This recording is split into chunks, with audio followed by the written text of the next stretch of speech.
Pada hari ini kita mau mengikuti pemaparan yang dibawakan oleh Ibu Hokmina tentang pemahaman dan penerapan budaya positif. Semoga kita dapat mengikutinya dengan baik.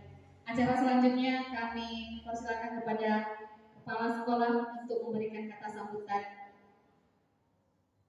Waktu dan tempat kami persilakan.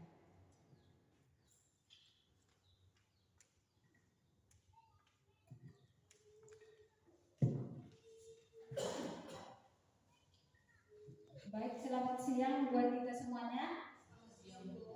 Ya, pertama-tama puji syukur kita panjatkan kehadirat Tuhan Yang Maha Kuasa, dimana pada hari ini kita diberikan kesempatan untuk melanjutkan kurikulum merdeka yang akan dibawakan Ibu Hokmina Busukoran. Mudah-mudahan di kurikulum merdeka ini kita bisa menyampaikan segala apa aspirasi yang dapat kita sampaikan kepada anak didik kita. Semoga Tuhan menyertai kita semuanya. Shalom, Horas.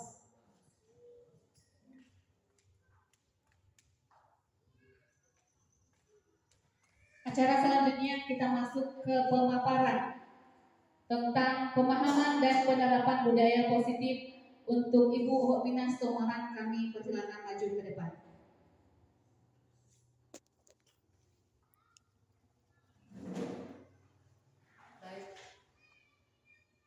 Terima kasih. Shalom Horas bagi kita semuanya.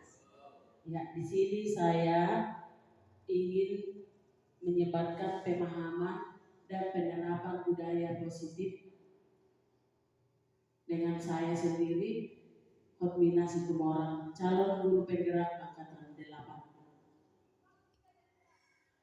Dan sebelumnya perkenalkan fasilitator saya di CGP angkatan 8 adalah Ibu Khadijah sebagai fasilitator, Bapak Presto Sianturi adalah sebagai pendamping praktik. Nah, Bapak dan Ibu semuanya, budaya positif merupakan perwujudan dari nilai-nilai atau keyakinan universal yang diterapkan di sekolah. Budaya positif di sekolah tidak dapat diciptakan secara instan. Dalam penerapan budaya positif di sekolah diperlukan tuntunan dan tauladan dari seorang guru. Artinya kita sebagai seorang guru itu harus menjadi tauladan bagi anak didik kita. Apalagi juga di era globalisasi ini, di era zaman sekarang, di kurikulum Merdeka Belajar bahwa guru itu harus benar-benar teladan yang baik terhadap anak didiknya. Nah, Bapak Ibu, tujuan penerapan budaya positif di sekolah adalah menumbuhkan murid-murid menerapkan budaya positif dan bertanggung jawab atas keyakinan yang dibahas bersama. Menumbuhkan murid-murid dalam menerapkan disiplin positif dengan motivasi internal, menciptakan suasana pembelajaran yang menyenangkan. Jadi katanya di sini, di dalam pembelajaran di sekolah itu suasana pembelajarannya harus menyenangkan. Artinya pembelajaran di sekolah itu harus berpihak kepada guru dan menghamba kepada anak. Konsep inti budaya positif di sini Bapak Ibu ada 8. Yang pertama itu perubahan paradigma belajar, kedua disiplin positif, ketiga nilai-nilai kebajikan, keempat posisi kontrol restitusi, kelima keyakinan kelas, 6 segitiga restitusi, ketujuh motivasi perilaku manusia, dan yang ke-8 adalah kebutuhan dasar manusia. Jadi ini adalah konsep inti di dalam budaya positif. Nah, selanjutnya Bapak Ibu, perubahan paradigma belajar. Pembelajaran dengan paradigma baru yang dirancang berdasarkan prinsip pembelajaran berdiferensiasi sehingga para peserta didik belajar sesuai kebutuhan dari tahap perkembangan untuk mewujudkan profil belajar Pancasila. Jadi Bapak Ibu di sini ada profil belajar Pancasila. Butir-butir dari profil belajar Pancasila ada yang pertama beriman bertakwa kepada Tuhan Yang Maha Esa dan beramal mulia. Kedua berkebinekaan global, ketiga bergotong royong, empat kreatif, lima bernalar kritis, dan yang keenam mandiri. Jadi ini adalah profil belajar Pancasila yang perlu diterapkan di sekolah, apalagi di sekolah kita TK Negeri Pembinaan Nainggolan. Miskonsepsi tentang teori kontrol. Di sini Bapak Ibu ada miskonsepsi tentang teori kontrol. Yang pertama itu ilusi guru mengontrol murid. Kedua, ilusi bahwa kritik dan membuat rasa bersalah mampu menguatkan karakter. Terus ilusi bahwa sebuah penguatan posisi efektif dan bermanfaat. Terus ilusi bahwa orang dewasa berhak untuk memaksa. Jadi maksudnya miskonsepsi artinya adalah kesalahpahaman dalam menghubungkan suatu konsep dengan konsep-konsep yang lain, antara konsep yang baru dengan konsep yang sudah ada dalam pikiran siswa sehingga terbentuk konsep yang salah. Itulah artinya dari miskonsepsi. Nah, Bapak Ibu, perubahan paradigma tadi, stimulus responnya dalam teori kontrol ada di sini, ada stimulus respon, ada teori kontrol. Di dalam stimulus respon di sini dituliskan kita mencoba mengubah orang bagaimana berpandangan sama dengan kita. Itulah stimulus responnya. Ternyata di teori kontrolnya berbeda. Teori kontrolnya kita berusaha, bukan mencoba. Kita berusaha memahami pandangan orang lain tentang dunia. Yang kedua, perilaku buruk dilihat sebagai kesalahan. Ya, perilaku buruk dilihat sebagai suatu kesalahan. Di teori kontrolnya, sebuah perilaku memiliki tujuan. Jadi berbeda ya Ibu. Di kalimat stimulus respon dengan di kalimat teori kontrol itu berbeda. Ya, di sini lagi orang lain bisa mengontrol saya. Ya, di dalam kolom stimulus respon orang lain bisa mengontrol saya. Ternyata di teori kontrol hanya Anda atau hanya saya yang mengontrol diri saya sendiri. Itu bedanya, ya. Terus saya bisa mengontrol orang lain. Saya mungkin bisa mengontrol Bapak Ibu. Tetapi di teori kontrol saya tidak bisa mengontrol Bapak Ibu. Artinya Anda tidak bisa mengontrol orang lain. Berarti hanya diri kita sendiri yang mengontrol diri kita sendiri. Terus pemaksaan ada pada saat bujukan gagal. Di teori kontrol kolaborasi yang ada. Kolaborasi dan konsensus menciptakan pilihan-pilihan baru. Terus di sini Bu, model berpikir menang kalah. Model berpikir menang kalah. Ternyata di teori kontrol model berpikir menang dan menang. Tidak ada istilah kalah. Selanjutnya Bapak Ibu, kita memasuki disiplin positif. Ini katanya disiplin positif ini harus kita terapkan di sekolah kita, terlebih pada anak didik kita. Kata disiplin sering dikaitkan dengan tata tertib, teratur dan kepatuhan pada peraturan. Kata disiplin juga sering dihubungkan dengan hukuman, padahal itu suatu sungguh berbeda karena belajar dengan disiplin tidak harus memberi hukuman. Justru itu adalah salah satu alternatif terakhir dan kalau perlu tidak digunakan sama sekali. Jadi maksudnya Bapak Ibu, hukuman tidak lagi diberlakukan di sekolah, ya, tetapi kita memperlakukan disiplin positif. Ki Hajar Dewantara menyatakan bahwa untuk mencapai kemerdekaan atau dalam konteks pendidikan kita saat ini dan untuk menciptakan murid yang merdeka, syarat utamanya adalah harus ada disiplin yang kuat. Berarti kalau tidak ada disiplin yang kuat, ya berarti tidak ada kemerdekaan di dalam konteks pendidikan. Disiplin yang dimaksud adalah disiplin diri yang memiliki motivasi internal. Jika kita tidak memiliki motivasi internal, maka kita memerlukan pihak lain untuk mendisiplinkan kita. Berarti supaya kita tidak memerlukan pihak lain mendisiplinkan kita, terlebih harus terutama dari diri kita sendiri, mendisiplinkan diri kita sendiri. Selanjutnya Bapak Ibu, nilai-nilai kebajikan. Ini juga sangat perlu kita terapkan. Nilai-nilai kebajikan artinya adalah sifat-sifat positif manusia yang merupakan tujuan mulia yang ingin dicapai setiap individu. Nilai yang disebut komitmen.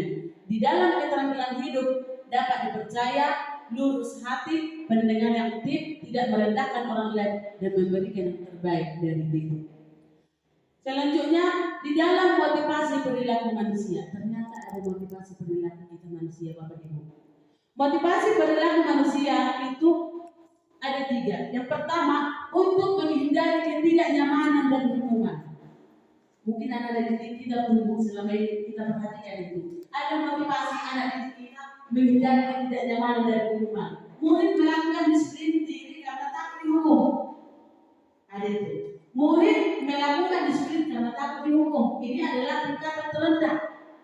Ini tingkatan terendah dari motivasi perilaku manusia. Kedua, untuk mendapatkan imbalan atau penghargaan dari orang lain, murid melakukan disiplin diri karena ia menginginkan imbalan. Motivasi ini sangat satu tingkat di atas motivasi yang pertama. Jadi Bapak Ibu, maksudnya di sini motivasi yang di atas sama yang kedua ini adalah itu dari apa? Eksternal dia.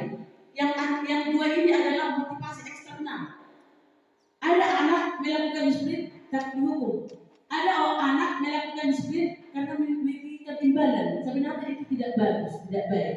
Dan yang paling bagus dan yang paling ingin kita terapkan terhadap anak adalah yang di bawah ini. Untuk menjadi orang yang mereka inginkan dan menghargai diri sendiri dengan nilai-nilai yang mereka percaya, murid melakukan disiplin karena sadar akan nilai kebajikan. Ini adalah akan membuat seseorang menjadi disiplin positif. Ini adalah ketiga perilaku manusia ini yang paling kuat adalah di sini yang perlu kita terapkan yang ini, Bu, supaya anak didik kita melakukan disiplinnya sendiri dengan nilai-nilai yang dipercaya. Murid melakukannya dengan kesadaran diri sendiri akan nilai kebajikan, supaya anak didik kita memiliki disiplin yang positif. Selanjutnya Bapak Ibu ada di sini kolom. Yang kolom pertama identitas gagal. Di sini ada identitas sukses. Di identitas gagal ada hukuman. Di identitas sukses ada 2 kolom. Yang pertama konsekuensi, yang kedua restitusi. Jadi katanya di sini hukuman itu tidak diberlakukan sebenarnya dari sekolah. Konsekuensi pun tidak lagi diperlukan. Yang diperlukan adalah restitusi. Anak kita kalau berbuat kesalahan, sekalipun kesalahan yang fatal, kita lebih baik melakukan restitusi. Contohnya, si Ernada melakukan kesalahan. Saya memanggil si Ernada. Saya menstabilkan identitasnya. Saya menanyakan bagaimana dia, kenapa dia melakukan kesalahan itu. Dan saya bertanya, Ernada, apa alasan melakukan seperti itu? Apa alasan? Jadi si Ernada mengungkapkan pendapatnya sehingga kita melakukan restitusi. Oke, Bapak Ibu, selanjutnya di sini ada kebutuhan dasar manusia. Ternyata kita manusia pun memiliki kebutuhan dasar. Ya, kita manusia memiliki kebutuhan dasar. Yang pertama, bertahan hidup. Pastinya kita manusia akan bertahan hidup dengan adanya makanan, pakaian, tempat tinggal, keamanan dan kesehatan. Terus kita membutuhkan kasih sayang, rasa diterima, diperdulikan, berbagi, kerjasama, dan menjadi bagian dalam kelompok. Ketiga, ada penguasaan, harga diri, keinginan untuk dianggap memimpin, berprestasi, diakui dan didengar. Itu ada kebutuhan dasar manusia di dalam penguasaan. Terus ada kebutuhan dasar manusia, kebebasan. Manusia perlu bebas. Ada mandirinya, memiliki pilihan, mencoba hal baru, mampu mengendalikan arah dirinya. Terus ada di sini kesenangan. Kita pun memiliki kesenangan, yaitu bermain, berhumor, antusias dan tertawa. Dan inilah sebuah kebutuhan dasar manusia. Selanjutnya Bapak Ibu, 5 posisi kontrol guru. Ya, kita sebagai guru, sebagai pendiri di sekolah ini sebenarnya kita memiliki posisi. Ada 5. Yang pertama itu sebagai penghukum.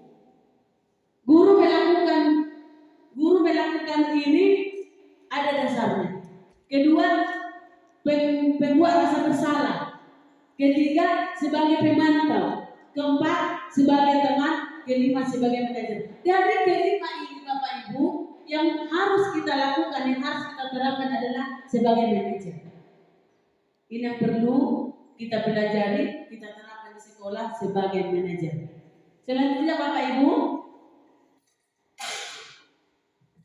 contoh penerapan posisi kontrol. Yang pertama dari ada penghukum, ada perbuatan rasa bersalah, ada teman. Contohnya di dalam penghukum, inilah contohnya Bapak Ibu. Mengeluarkan siswa dari ruangan kelas. Berarti ini hukuman ya. Mengeluarkan siswa dari ruangan kelas, berdiri di ruang kelas selama pembelajaran. Di pembuat rasa bersalah sudah beberapa kali Bapak Ibu harus mengingatkan kamu selalu saja gitu dengan Bapak Ibu. Ternyata kalau itu kita ucapkan kepada diri kita terus ubah ingat, terus ternyata membuat rasa bersalah terhadap anak. Yang ketiga, sebagai teman, guru membantu muridnya, tolong bantu Bapak Ibu ya, sekali ini aja yang sudah tidak apa-apa, yang lain kerja tugasmu ya. Maksudnya di sini Bu, ada murid kalau tidak tahu akan melakukan tugasnya, kalau dibantu guru posisinya sebagai teman. Tetapi di sini murid tidak mandiri. Kita sebagai teman terhadap murid kita, tetapi di hari berikutnya murid itu menjadi ketergantungan ke murid. Dan itu tidak baik. Selanjutnya Bapak Ibu, memantau.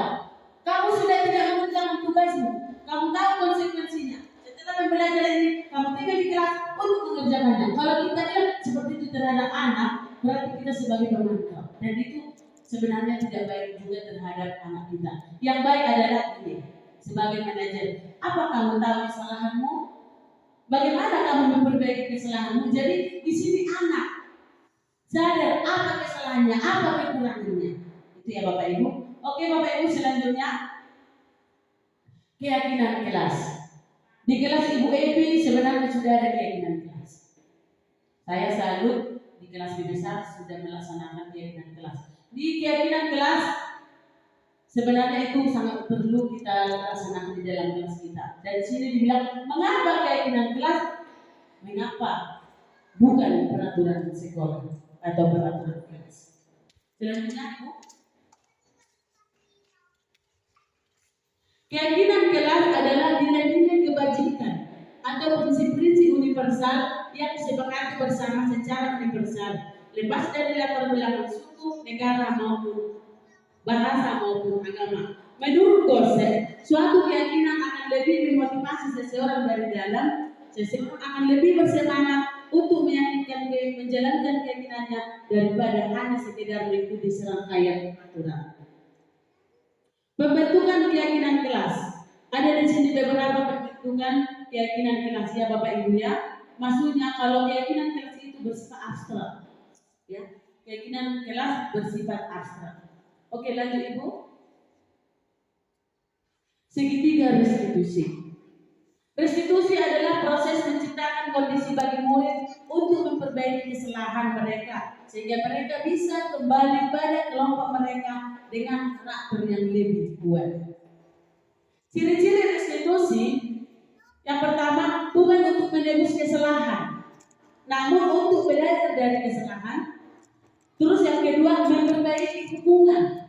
Ketiga, tawaran bukan paksa. Keempat, restitusi menuntun untuk melihat ke dalam diri. Kelima, restitusi mencari kebutuhan dasar yang mendasari tindakan.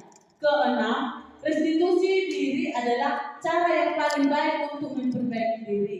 Ketujuh, restitusi fokus pada karakter bukan pada tindakan. Kedelapan, restitusi fokus pada solusi. Dan selanjutnya, restitusi mengembalikan murid yang berbuat salah pada kelompoknya. Selanjutnya ada di sini menstabilkan identitas. Di dalam menstabilkan identitas ini itu diturunkan dari restitusi. Ya Bapak Ibu ya, menstabilkan identitas itu berdasarkan prinsip membuat kesalahan adalah bagian dari proses pembelajaran. Lanjut Ibu. Terus yang kedua ada validasi tindakan yang salah. Validasi tindakan yang salah. Berdasarkan prinsip setiap perilaku berupaya memenuhi suatu kebutuhan tertentu. Lanjut Ibu.